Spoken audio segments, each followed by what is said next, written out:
Demonstrasi kontekstual pemikiran filosofi Ki Hajar Dewantara oleh saya, Vicky Rohmawati, calon guru penggerak Angkatan 9. Siapakah Ki Hajar Dewantara? Beliau adalah Bapak Pendidikan Nasional. Dalam video demonstrasi kali ini, saya akan memaparkan beberapa filosofi pemikiran KHD. Di antaranya, yang pertama, pembelajaran yang berpusat pada murid.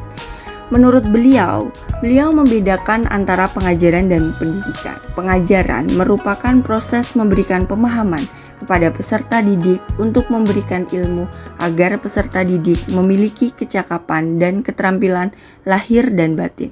Sedangkan pendidikan menurut beliau merupakan pemberian tuntutan kodrat kepada peserta didik untuk mencapai keselamatan dan kebahagiaan setinggi-tingginya. Pembelajaran yang berpusat pada siswa adalah sebuah proses untuk mendorong siswa agar terlibat secara aktif dalam kegiatan pembelajaran dengan mempertimbangkan karakteristik siswa.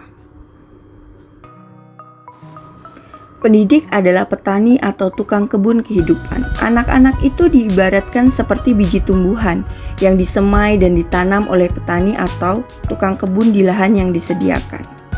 Anak-anak itu bagaikan bulir-bulir jagung yang ditanam. Bila biji jagung ditempatkan di tanah yang subur dengan mendapatkan sinar matahari dan pengairan yang baik, maka meskipun biji jagung adalah bibit jagung yang kurang baik atau kurang berkualitas, dapat tumbuh dengan baik karena perhatian dan perawatan dari Pak Tani.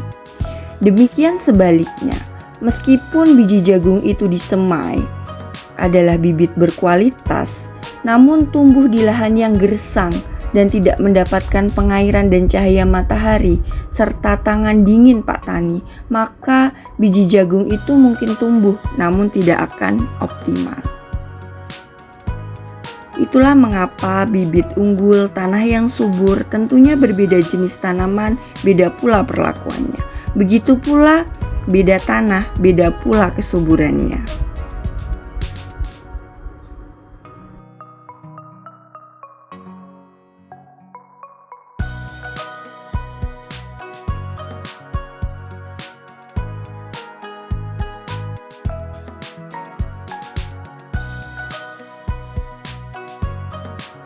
Peran pendidikan sebagai pamong. Peran pamong menurut pandangan Ki Hajar Dewantara sangat mulia karena semua aktivitas pamong difokuskan untuk kepentingan pengoptimalan potensi yang ada pada diri anak. Tujuan pendidikan untuk memerdekakan adalah mengembalikan kodrat peserta didik sebagai makhluk yang diciptakan sempurna dengan akal, emosi, potensi, dan kesadaran. Mengembalikan peserta didik sebagai makhluk yang memiliki kehendak dan terbebas dari segala tekanan untuk mencapai tujuan yang mereka mau. Pendidik merupakan seorang penuntun di mana mereka menuntun anak menjemput kodratnya.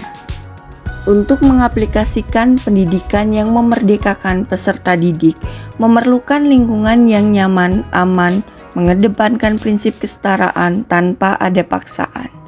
Selanjutnya, pendidikan yang memerdekakan ini membebaskan peserta didik untuk menentukan tujuan dan cara belajar mereka sendiri, sehingga setiap peserta didik memiliki kurikulum yang berbeda.